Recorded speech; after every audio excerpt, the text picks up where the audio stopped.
Welcome all my fellow Washington brethren and sistren. I am your man and resident Washington football team fan, Lou. Thank you for joining me here on the Washington Football Report. So we continue to cover the 2020 Washington football team training camp here on the LouieTeeNetwork. I thank you guys for joining me.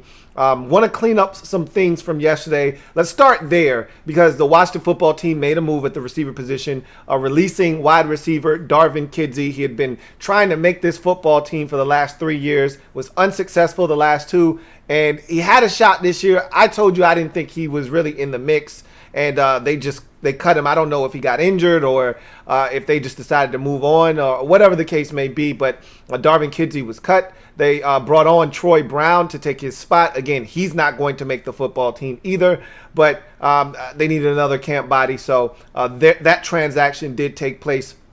But I wanted to start with the receiver position because I made a huge snafu yesterday. Or as our good friend Jay Gruden would say, a foobar yesterday when I was talking about the wide receiver position. And I seem to do this quite often with the receivers.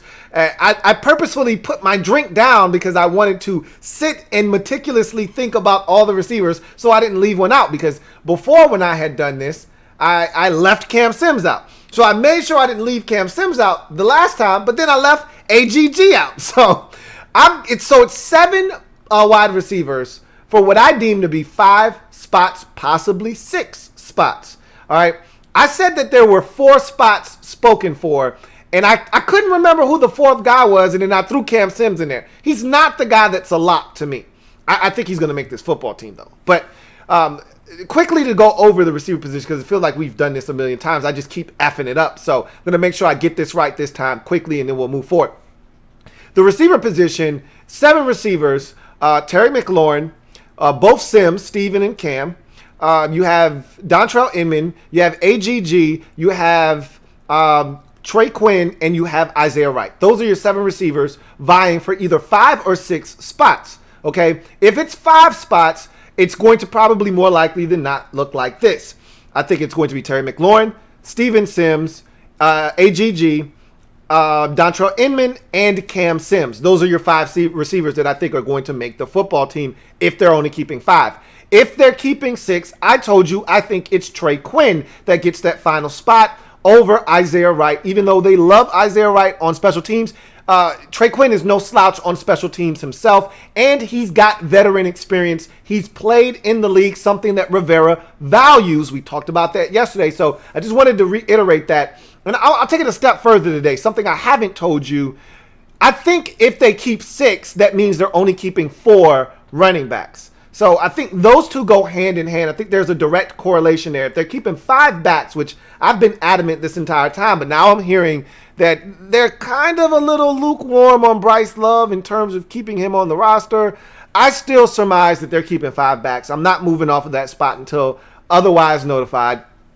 And I think if they're keeping 5 backs, I think it's a total of 10 backs and receivers when it's all said and done. I think that's how that breakdown. And so you may get 6 receivers, 4 backs, or you might get an even split, 5 backs, 5 receivers. I think that's how that breaks down. Maybe they go 11 and go 5 running backs, 6 wide receivers. I think that's too much for those two positions combined.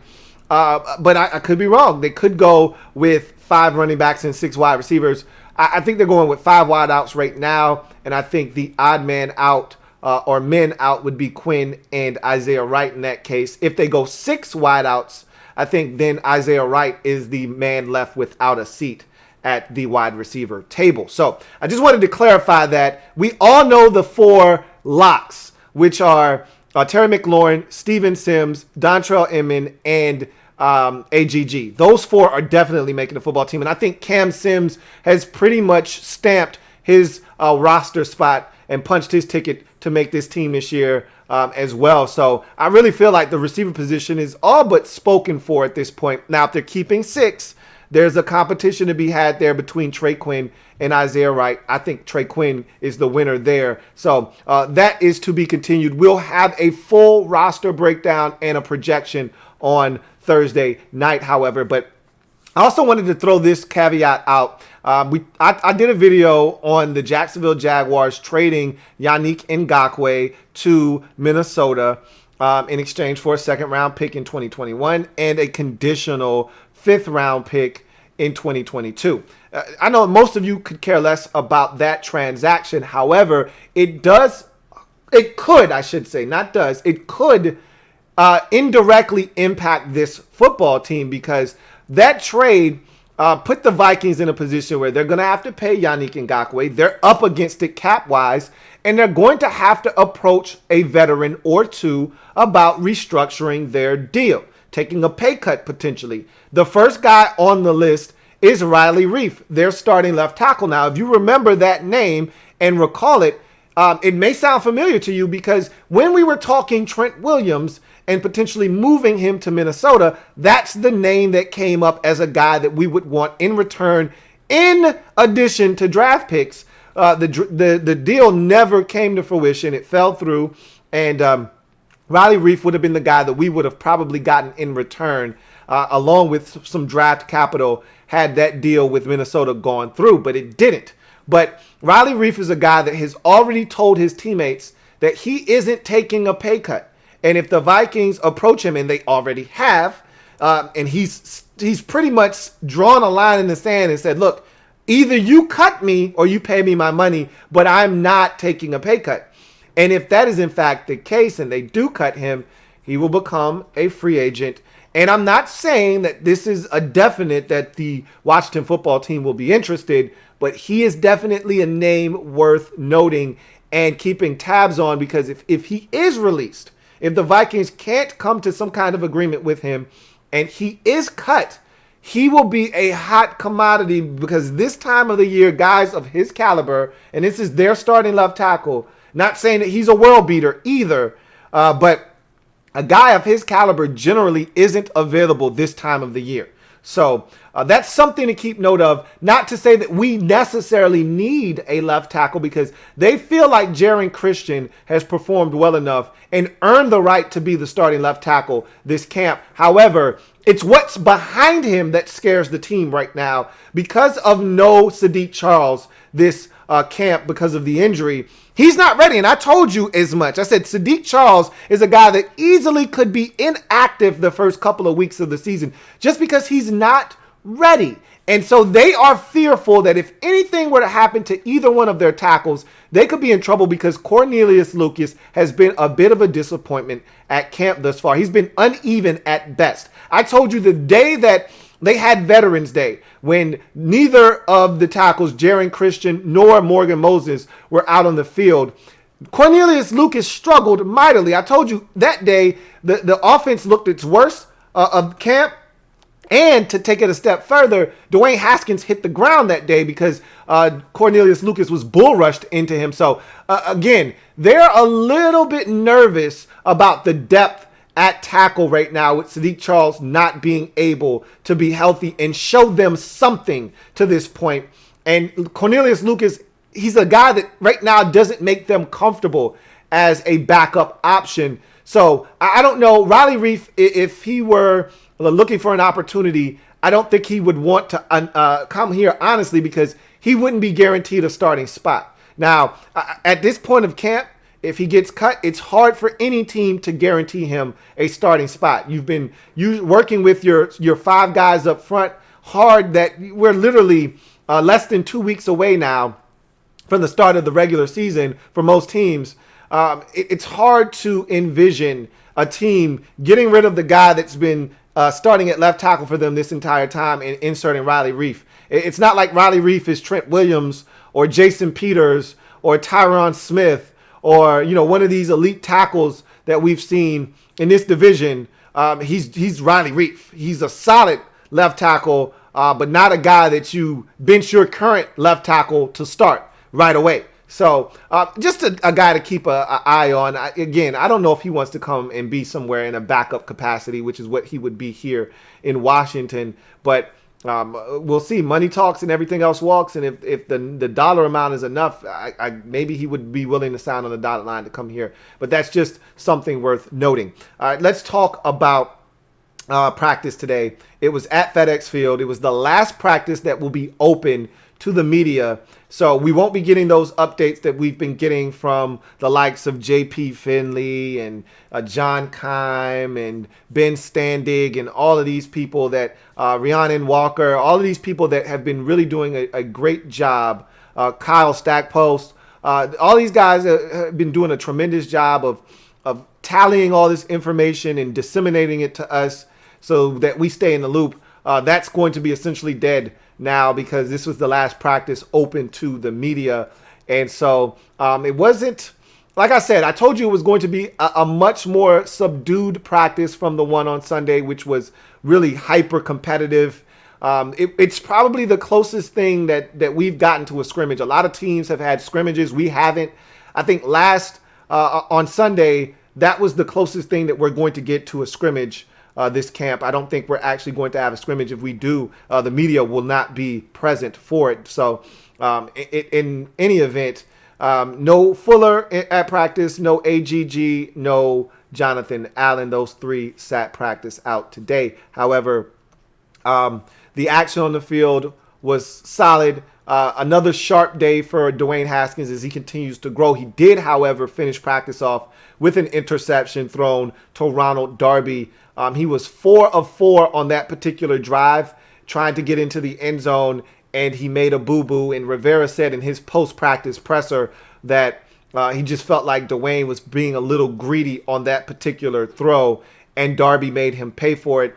And a lot of people feel like that was the perfect way for Darby to end the media availability portion of camp, because he's been one of the stars at the cornerback position this camp. He's had a really solid camp by all accounts. And it wouldn't shock me if we got to week 1 and with this Kendall Fuller injury, he's potentially starting. If Fuller's not ready to go or they're not as comfortable with him, you could see a Fab Moreau, Ronald Darby combo at corner. My money's still on Kendall Fuller and Darby. I think Darby has leapfrogged Fab Moreau as our number 2 corner on the depth chart. Again, we'll be able to make a more clear assessment of everything once we get that official depth chart. And I'm assuming that they're going to put that out after they drop that 53-man roster on Saturday. So you may see something as soon as Sunday in terms of a 53-man roster depth chart. But I'm assuming with all the reports that I'm hearing, plus you've got Fab Moreau and Kendall Fuller both missing some time at camp, whereas Darby has been relatively healthy. I think you're looking at a situation where Darby's played his way into the starting lineup. They've had nothing but good things to say about him, and he's made a bunch of plays, knockaways, interceptions, things of that nature during camp. So I think they really like what Darby has provided them in camp. They feel like he's provided some stability at the cornerback position. I think he's going to start, and Kendall Fuller is healthy. I think that's the other guy starting opposite of him. And then I think when you get to your nickel situations, Kendall Fuller may slide inside, and you may get Fab Moreau coming in and playing out on the boundary. So I think they've got a little bit of a plan there. And then you're going to have your depth with Jimmy Moreland and Greg Stroman and some of those guys also in the secondary as well. So it was another solid camp practice. A guy that also stood out making some plays is a guy that I'm starting to really believe he's going to make this football team. I wasn't quite sure about it initially. I didn't have him making my football team, the 53-man roster that is. And as we get to Thursday, I would have probably made 3 or 4 different versions of this thing before I display it to you guys and unveil it on Thursday night. But Khaleke Hudson had another strong practice, had a couple of knockaways of the football. He was able to stay step for step with Antonio Gibson in coverage.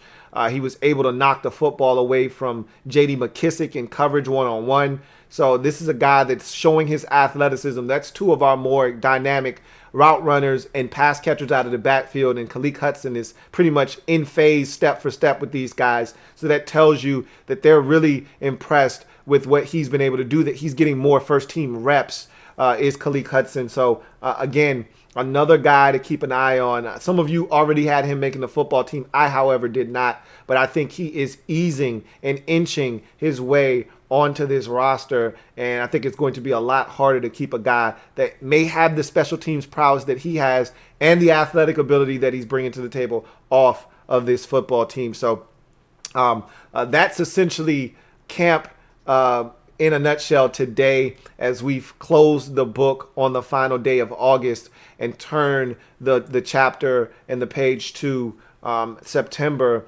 This team is in a position where they're really amping up, and Rivera really didn't talk much about Alex Smith, who did have a couple of plays in 11-on-11 today, but they were in helmet and shells. So again, no contact, and not like he was going to get hit had they been in a live 11-on-11 session. You can't hit the quarterback either way. But, they feel a lot better. Guys don't go as hard when they're in shells, so that's why he's out there, or was out there again. I've already told you that this quarterback situation is a done deal. Dwayne Haskins has took 99% of the first team reps this camp. I mean, there's really nothing here to see. Like I said, I think the real competition is on the offensive line at the guard and left tackle position. Really, the left tackle position is more locked up than guard, and I actually thought it was going to be the other way around, where I thought guard would be locked up, but Wes Martin has not seized that position the way they would have liked him to, but I think he's ultimately going to be your starter at left guard when the season kicks off. But I think there's competition at linebacker, corner, and wide receiver. And so I think those are the positions you really are going to be focusing in on in terms of the roster and who makes it and who doesn't. But in any event, I thank you guys for joining me. Remember, I am a Washington football fan, etched in burgundy and gold. My Washington spirit will never die. Washington spirit will never fold. Until we meet again, hail to our beloved Washington football team. Remember, I have merch. If you haven't had a chance to do so already, check it out. LouieTeeNetwork.net. You can hit that merch button. And again, down in the description of this video, I've got the links to both places where you can get the merch, whether you do it through the website or you do it straight through the printchamps.com. So either way, down in the description, you'll find the links to the merch that I have. Support the brand and get you a shirt, or a hoodie or whatever the case may be. And like I said, I'll be switching up the merch in the store. So just make sure you keep abreast of what's going on by signing up for the website, so that if I got a sale or I got coupons, got some percentage off on the merch, you don't miss out on that as well. So make sure that you are staying abreast of that. Make sure you are subbing up this channel so you don't miss anything there as well. If you haven't already done so, hit that subscription button, and also hit that notification bell so you don't miss a thing and you're notified when I go live or I post a video. Hit the like button for this particular video and all the videos that you watch here on the Louie T Network. That's a great help as well. Look forward to chopping it up with you guys in the future. Remember, I've got the LTN exclusives going as well, whether it's the Soul Survivor pool, winners and losers league, which is a weekly pick'em pool for the entire season. Be a part of that. That's a lot of fun. And again, it's a cash prize too. All of this stuff is cash prizes. But again, you got to sign up, got to pay your registration fee to get in. So all of that is on the LouieTeeNetwork.net revamped website. Looking forward to you guys joining and having some fun with us this year during the season. With that being said, I'm going to glide to the side and allow you to enjoy the rest of your day. Looking forward to chopping it up with you tomorrow as we continue to follow this team at training camp. I'm your man, Louie T, signing off. Until next time, you guys have a good one. LouieTeeNetwork.